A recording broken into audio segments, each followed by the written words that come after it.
first off, I wanted to say be careful if you're buying an Impossible Burger from an Impossible Whopper from Burger King. Why? Because they might cook it with the other burgers. Of course, they might put cheese on it too, in which case it's not exactly vegan. Or butter on the bun. If you want to be vegan, don't go to Burger King. That would be my first tip. But if you do go, you have an option. But I wouldn't get too high on the hog about it. So a man sued Burger King because he said it wasn't obvious that there might be meat products nearby to the Whopper, Impossible Whopper.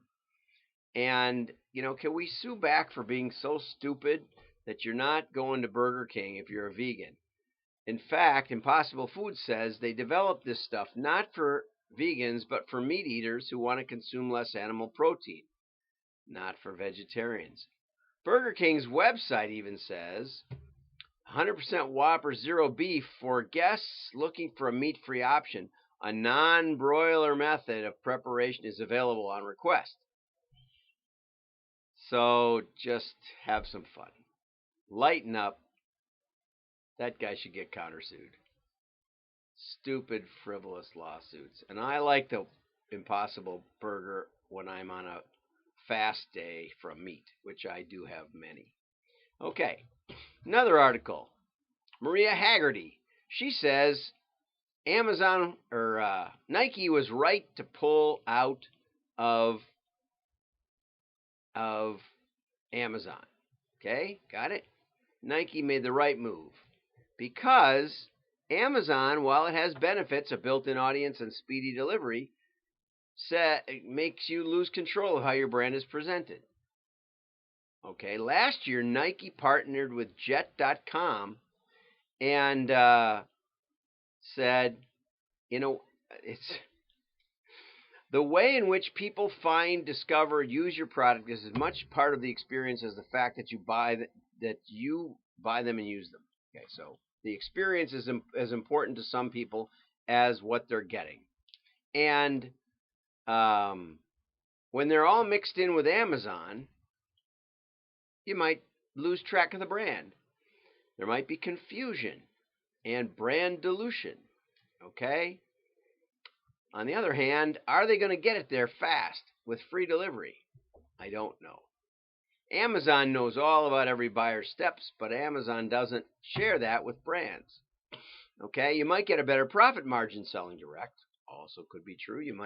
But you might have to pay more for shipping, and it might not get there fast enough, and so then you have to pay more for customer service. People do care. 58% of the respondents from this survey said that shipping cost is a direct impact on their decision. I buy from eBay a lot, I told you, which really means I buy from the world, all over the place.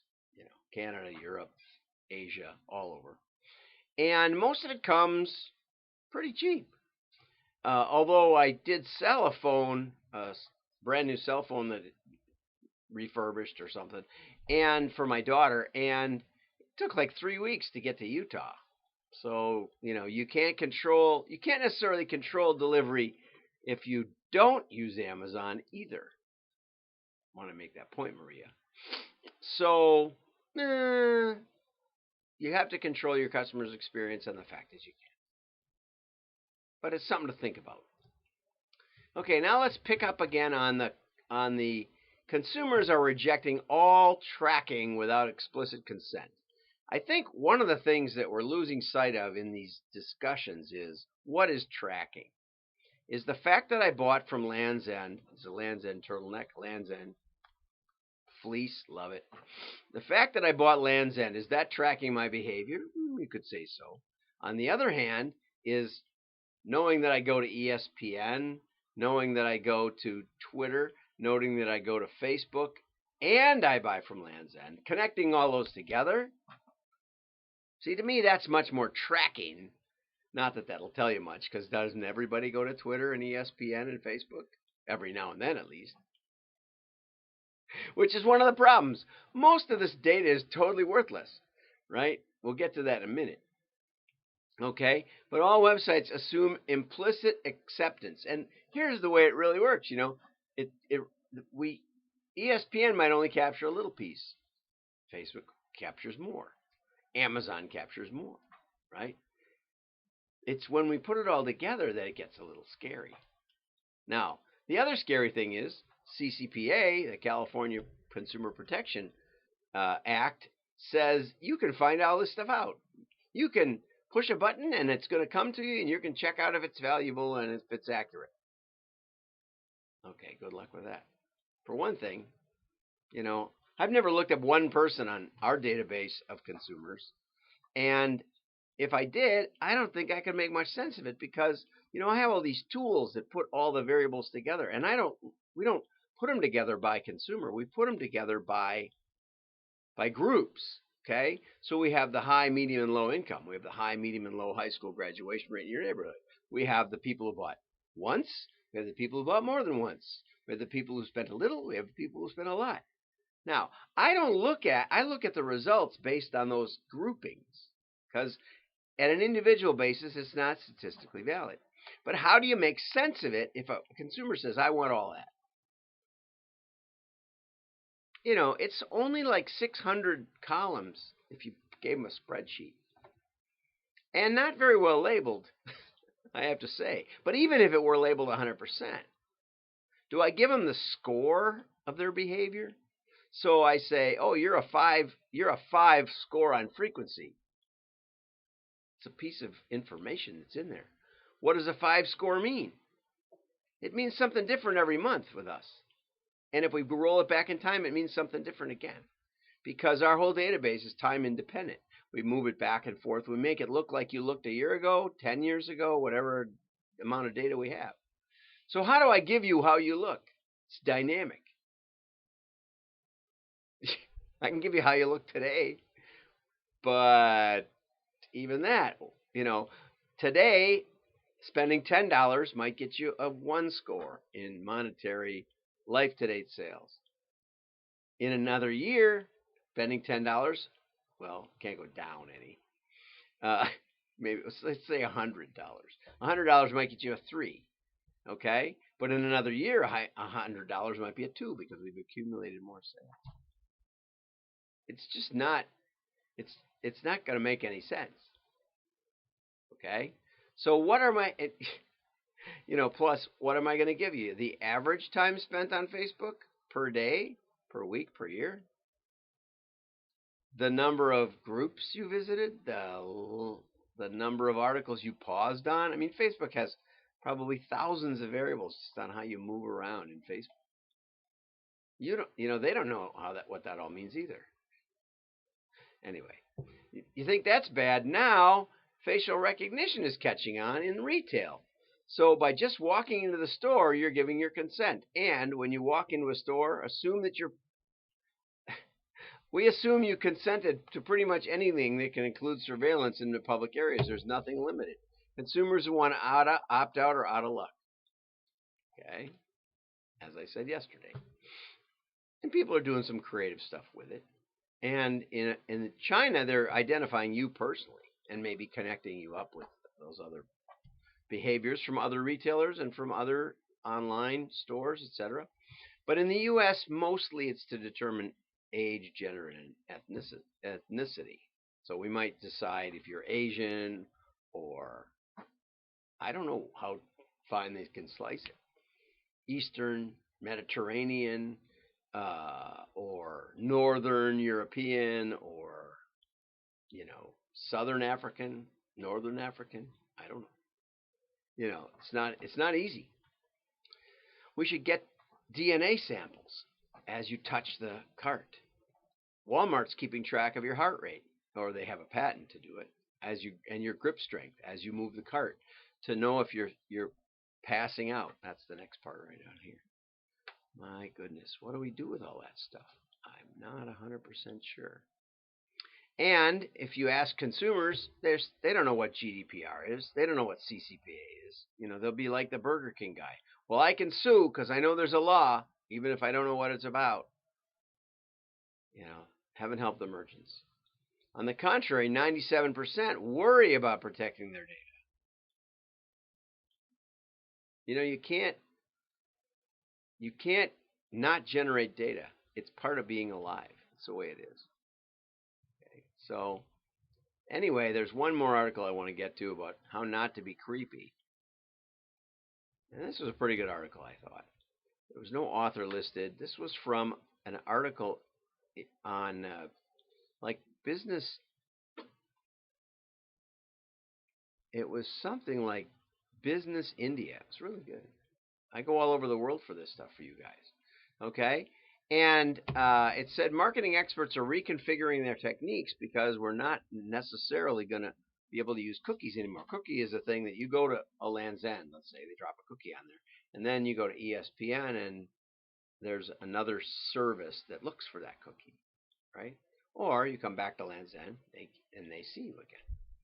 And it's, you know, all of these sites are talking to repositories and saying, oh, you went here, and now you went here, and now you went here. And that's where it gets interesting. Okay? But there's more to it than that. And, you know, even if we respect that, even when we block cookies and all that, and I do use private browsing quite a bit and empty the cookies out quite often. But this principal analyst at Forrester says, you got to respect what they don't. You know, there's more to personalization than giving consumers what they want. It has to do with respecting what they don't want. We don't want to be tracked because maybe we look at articles that, you know, during the day. I look at some really goofy stuff, especially on Twitter. To persuade customers to provide details, email address, design preferences, clothing dimensions, marketers marketers require to make certain they're reliable, which they aren't always. And it's not always my fault. Like this turtleneck is a Super T from Land's End. And then there's this other one, Sephora or something. I forget the name. But it's real slinky and real silky. And if you order that one, it doesn't shrink because it's not cotton. This is a Super T. This is cotton. This shrinks. So in this, I wear a large. In the other, I wear a medium. I had to return them because I ordered a large because I thought, well, it's the same. I've been ordering all these turtlenecks. Anyway, it's not the same. So which size am I? It's not my fault. Okay. A value exchange is key. Oops, that was too many. Value exchange is key. And they mentioned Kohl's. It says Kohl's, you know, they have 30 million energetic members in the Kohl's loyalty program. And you do get points, and you get Kohl's cash and that sort of thing, and you get lots of mailings. And it says customers receive more discounts, promos, and also customized product suggestions, says Greg Revelle, Chief Advertising Police Officer of the Menominee. They have an advertising police officer? All of that makes the material better from the loyalty program. So anyway, we live not far from Menominee Falls, Wisconsin, and my son has worked at Kohl's for about 5 years, sort of on and off part-time thing. And so we had 4 kids growing up, and we went to Kohl's a lot. So I asked her, have you ever received customized product suggestions? She said, what does that? She said, well, you know, since you bought fleece, I bought fleeces at Kohl's. Would you like to know that these fleeces are on sale? Since you bought lots of girl teeny bopper clothes, would you like to know that these teeny bopper clothes are on sale? I'm not saying that what we get isn't customized, but she said, I've never received a product suggestion from Kohl's, ever. So she doesn't think it's happening. So if you want her to trade you personal information and behavior to get this personalized product suggestions, customized, she doesn't know she's getting. Amazon at least says, since you bought this, people who bought this also bought. They don't imply that you'll want it. I think that's brilliant. That's one of the most brilliant phrases in the merchant lingua, which says, it doesn't say, since you bought this, you might like. It doesn't even say, we think you'll like, or you might want to also look at. It says, people who bought this also bought. No implied anything. We're just saying. People bought this, also bought that. It's beautiful. It's perfect. Okay, so one of the problems is we do a lousy job with the data we have. We want to track it all. And I think consumers are right to be nuts. I'm actually advising clients. I'm saying, look, you've got the basics they bought from you on your customers. You can take those customers and see how they did in light of basic public information. You can get to about 500 variables with a little creativity about the categories of your products and the seasonality and the full moon variable and some of the other stuff we putz around with. And you got to remember, we've beaten 8 different modeling companies over the years, not long ago, with 11 different tests. We're doing 3 tests right now in the middle of. And so we're not talking about just slinging at the wall here. We're talking about real, one was the University of UCLA statistics faculty. Beat them by the most, actually. It's kind of funny. And so, but the fact is there's a diminishing returns. Because if I go to redtomato.com and get their Pomodoro, I don't think this will show up. It used to show up. Pomodoro, it doesn't show up anymore. It's over the top. It used to be I could put it over the top of the PDF and it would show up, but now it doesn't. Anyway, what does that tell you? Nothing, because almost no one else in the world went there, right? But I happen to have a timer going. But if you go to ESPN, what does that tell you? Gee, I follow a couple of sports teams. Doesn't tell you intensity, and it might be sitting up all day. That doesn't tell you that I'm looking at it all day. There's so much we don't know that just piling it up doesn't make much sense. So if you want to know how to make money with data, get my book, which isn't sitting here, or I'd grab one, Spinning Shrine of Gold, and think about what you're really doing with data, because consumers are not comfortable. And you know what? 90% of that data that you've been buying is worthless, if not more. I'm John Miglosh. Like and share. Have a great day.